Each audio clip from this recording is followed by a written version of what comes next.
Hello friends, welcome to our channel. और आज हम कवर करने वाले हैं एवेन्यू सुपरमार्ट। और इस वीडियो में हम कवर करेंगे इसके क्वार्टरली रिजल्ट के इम्पैक्ट। जिस तरीके से यहाँ पे निगेटिव इम्पैक्ट हुआ है क्वार्टरली रिजल्ट के बाद, वो उसके साथ ही हम बात करेंगे जो ब्रोकरेजेस जो यहाँ पे कुछ रिकमेंडेशन दे रहे हैं, इसको बाय करना है, सेल करना है या फिर एक्यूमुलेट करना है, उसके बारे में। और उसके साथ हम कवर करेंगे चार्ट एनालिसिस, जहाँ पे हम इसके सपोर्ट के बारे में बात करेंगे।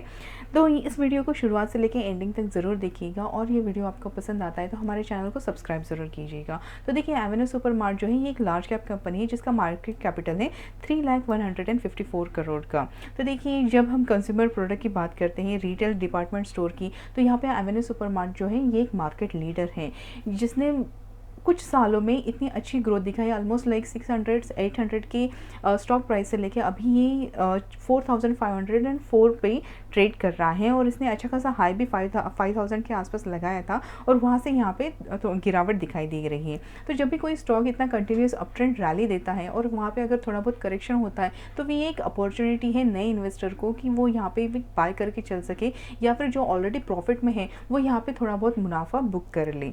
ठीक है। और ये जो करेक्शन है ये कोई बुरी बात नहीं, ये काइंड ऑफ हेल्दी करेक्शन है। क्योंकि देखिए, कोरोना के चलते हुए बहुत ज़्यादा लॉकडाउन की वजह से वैसे भी जितने भी स्टोर डिपार्टमेंट है वो लॉकडाउन की वजह से बंद ही थे, और उसका जो रिज़ल्ट है वो हमें क्वार्टरली रिजल्ट में दिखाई दिया गया। तो इसकी वजह से जो मार्जिन्स थे, भले ही नेट प्रॉफिट उनका अच्छा खासा है, लेकिन मार्जिन जो थे वो इम्पैक्टेड हो गए थे। अब देखते हैं इसका शेयर होल्डिंग पैटर्न। तो यहाँ पे देखिए 74.99% जो है वो प्रोमोटर के पास है। DII यहाँ पे 0.51% लेके चल रही है। FII 9.44% का हिस्सेदारी लेके चल रही है, और रिटेल इन्वेस्टर के पास है 8.83%। अब देखते हैं न्यूज़ में, जो 10 जनवरी का न्यूज़ है, DMart share price falls after quarterly result, should you buy, sell और होल्ड एवेन्यू सुपरमार्ट स्टॉक। तो ये जो राधा किशन दमानी का एवेन्यू सुपरमार्ट है, इसमें 1% से भी ज़्यादा मंडे को भी गिरावट थी, और आज भी यहाँ पे अच्छी खासी गिरावट दिखाई दी गई है। तो यहाँ पे रीज़न क्या है और इसमें क्या करना क्या चाहिए। तो देखिए, जिस तरीके से इनके रिजल्ट आए हैं, इनका जो हाइपरचेन जो रिपोर्ट किया गया है वो 23.62% यहाँ पे राइस दिखाई गई है। और ये जो नेट प्रॉफिट है ये अक्टूबर से लेके दिसंबर के क्वार्टर का है। अब देखिए, यहाँ पे जो मिक्स इमोशन आए हैं, कुछ एनालिस्ट का कहना है कि यहाँ पे सेल कर देना चाहिए, कुछ लोग बोल रहे हैं कि यहाँ पे आपने एक्यूमुलेट कर देना चाहिए। अगर आप यहाँ पे रिजल्ट की बात करें, तो देखिए इनका टोटल जो इनकम है वो है 9,243 करोड़ अक्टूबर दिसंबर क्वार्टर का, जो कि बड़ा है पिछले साल के 7,587 करोड़ रेवेन्यू से। अगर हम यहाँ पे नेट प्रॉफिट की बात करें, तो वो भी 446.95 करोड़ से बढ़कर हो गया है 552.53 करोड़। और अभी इस क्वार्टर में इन्होंने 70 नए स्टोर ओपन किए हैं। अगर इस साल के अगर हम टोटल स्टोर की बात करें, तो वो अब हो गए हैं 29।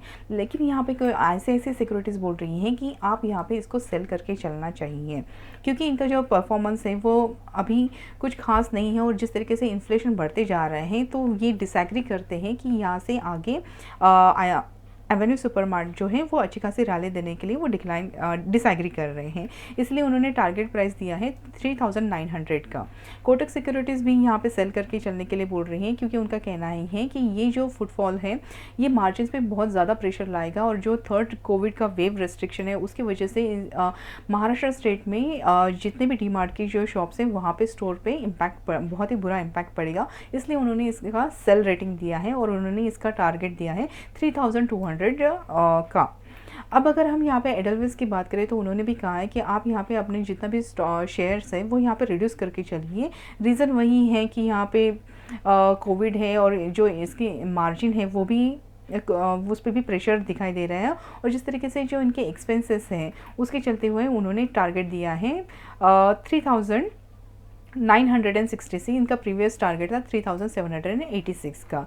अब अगर प्रभुदास लीलाधर इनकी अगर राय ली जाए, तो उन्होंने कहा है कि आप यहाँ पे एक्यूमुलेट करके चल सकते हैं, क्योंकि जिस तरीके से इसकी स्ट्रॉन्ग ग्रोथ डीमार्ट ने सस्टेन की है, और यहाँ पे 67 जो स्टोर उन्होंने पास्ट 2 सालों में करके रखी हैं, उसके चलते हुए 31% PAT CAGR ये अभी 20 से लेके 24 तक एक्सपेक्ट कर रहे हैं, और ये अभी भी पॉजिटिव है लॉन्ग टर्म के बेसिस पे। और उन्होंने टारगेट दिया है 5,345 का इस लॉन्ग टर्म के हिसाब से। तो देखिए, बहुत सारी यहाँ पे ब्रोकरेज एजेंसी अपना सेल बाय रिड्यूस और एक्यूमुलेट बता रहे हैं। अब अगर हम यहाँ पे आईसीआईसीआई डायरेक्ट की बात करें तो उन्होंने कहा है कि होल्ड करना चाहिए, टारगेट उन्होंने दिए हैं 5260 के। उनका रीज़न क्या है, तो उनका यही कहना है कि यहाँ पे जो डीमार्ट है वो वैल्यू रिटेलिंग के पर कोर फोकस करता है, और जो बिज़नेस मॉडल इसका है और इसने इतने जिस तरीके से अच्छे तरीके से जो प्रॉफिटेबिलिटी कंसिस्टेंटली रखी है और एक्सेप्शनल परफॉर्मर है इनके पीयर ग्रुप में, तो उसके चलते हुए ये यहाँ पे होल्ड करने की राय देते हैं। और उन्होंने कहा है कि यहाँ से आगे आप 5260 का भी यहाँ पे टारगेट देख सकते हैं।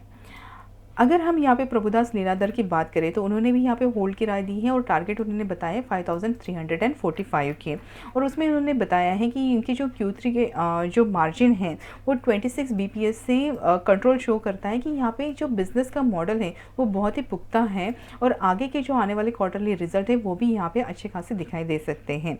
तो जो भले ही थर्ड कोविड की वेव है यहाँ पे, लेकिन उससे जो अनसर्टनटी है या फिर इनकी जो इंक्रीज शेयर एसेंशियल हैं वो सब मिक्स सेल्स यहाँ पे दिखा रहे हैं। और यहाँ पे इन्होंने जो जिस तरीके से अपने स्टोर ओपनिंग दिखाए हैं FY22 को वो 40 तक स्टोर ओपन करने का उनका अभी ये एम है।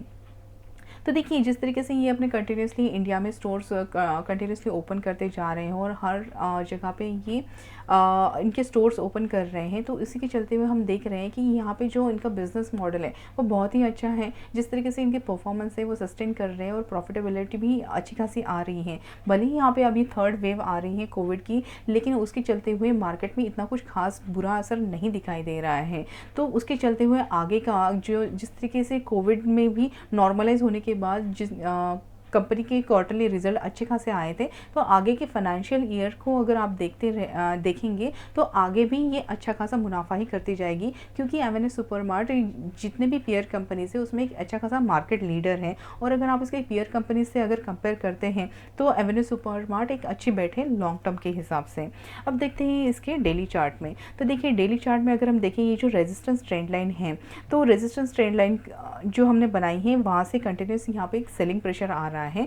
अब ये जो ट्रेड कर रहा है वो ट्रेड कर रहा है 4510 के आसपास, तो यहाँ पे ये ट्रेड कर रहा है। और यहाँ पे अगर आप देखेंगे तो ये देखिए ये एक सपोर्ट है। अगर ये सपोर्ट यहाँ से तोड़ता है तो हमारे पास नेक्स्ट जो सपोर्ट है वो है 4200 का। ये देखिए यहाँ पे सेकंड सपोर्ट है। अगर ये ब्रेक हो जाता है तो उसके बाद का हमारे पास सपोर्ट है जो 4000 का है। तो देखिए यहाँ पे बैक टू बैक सपोर्ट है, ऐसा नहीं कि ये अगर यहाँ से सपोर्ट अगर तोड़ देता है तो एकदम नीचे 3000 के आसपास फॉल करेगा, ऐसा नहीं होगा, क्योंकि यहाँ पे 4200 का एक अच्छा खासा सपोर्ट है। और अगर इनकेस ये ब्रेक करता है तो हमारे पास 4000 का भी एक सपोर्ट दिखाई देता है। तो यहाँ पे करना क्या है, तो देखिए अगर आपने यहाँ पे 3000 के लेवल की या बहुत 1-2 साल से अगर आपकी यहाँ पे होल्डिंग है तो यहाँ पे आप थोड़ा बहुत अपना प्रॉफिट बुक करके चल सकते हैं। और अगर आपने यहाँ पे हाल ही में बाय किया है तो अपना स्टॉप लॉस लगा के चलिए यहाँ पे 4200 के आसपास। तो 4200 के अगर ये मेंटेन करता है तो ये जो, और उसके बाद अगर ये बाउंस देता है तो यहाँ से एक रेजिस्टेंस अगर ब्रेकआउट जब हो जाएगा उस लेवल पे ध्यान दीजिएगा, और उसके बाद हमें आगे की अप ट्रेंड रैली भी दिखाई दे सकती है। लेकिन अगर ये 4200 अगर ये यहाँ पे ब्रेक करता है तो हमें 4000 के भी लेवल यहाँ पे दिख सकते हैं। तो देखिए यहाँ पे अगर आपकी लॉन्ग टर्म के हिसाब से इन्वेस्टमेंट है तो एवेन्यू सुपरमार्ट एक बहुत ही अच्छा खासा स्टॉक है जहाँ पे आप लॉन्ग टर्म के हिसाब से भी निवेश कर सकते हैं, क्योंकि ये इंडिया का काइंड ऑफ वॉलमार्ट है जहाँ पे कंटिन्यूसली जो कंज्यूमर प्रोडक्ट है वो कंटिन्यूसली अच्छे खासे, इन्फ्लेशन भी अगर आता है तो इनको प्रॉफिट होता है, क्योंकि इन्फ्लेशन में जितनी भी जो कॉस्ट ये इंक्रीज़ होती है वो आसानी से अपने कंज्यूमर को पास कर सकता है। और जिस तरीके से इनके जो स्टोर्स ओपन हो रहे हैं, पहले तो मेजर सिटीज़ में थे, अब वो और भी जो दूसरी सिटीज़ है वहाँ पे भी ये स्प्रेड हो रहे हैं। तो जिस तरीके से इनका बिज़नेस बढ़ रहा है, इनका जो बिज़नेस मॉडल है, तो उसी के चलते हुए इनका फाइनेंशियल ग्रोथ भी हमें अच्छा खासा नज़र आ रहा है और अर्निंग पर शेयर भी यहाँ पे बहुत अच्छे से बढ़ रहे हैं। तो यहाँ पे लॉन्ग टर्म के हिसाब से चिंता करने की कोई बात नहीं है, ये लॉन्ग टर्म के हिसाब से आपको अच्छे खासे मल्टीफोल्ड रिटर्न्स देगा। बस अभी आपको अगर शॉर्ट टर्म का नज़रिया अगर है तो यहाँ पे आपको एक जो 4200 के आसपास जो हमने बताया है वहाँ पे एक सपोर्ट है, उस पे ध्यान दीजिएगा। और वो एक अच्छी खासी बाइंग अपॉर्चुनिटी भी हो सकती है, क्योंकि जिन लोगों ने इस स्टॉक में इन्वेस्ट नहीं किया है वो तो ढूंढ ही रहे होंगे कि कब ये स्टॉक नीचे आता है और कब हम यहाँ पे निवेश करें। तो उनके लिए एक अच्छी खासी बाइंग अपॉर्चुनिटी, जो जब भी 4200 के लेवल आते हैं या फिर 4000 के लेवल आते हैं तो लोग वहाँ पे कुछ क्वांटिटी में बाय करके भी चल सकते हैं लॉन्ग टर्म के हिसाब से। तो आई होप आपको ये वीडियो पसंद आया होगा, और ये वीडियो अगर आपको अच्छा लगा तो प्लीज़ हमारे चैनल को सब्सक्राइब कीजिएगा, और मिलते हैं हमारे अगले वीडियो में। Thank you so much.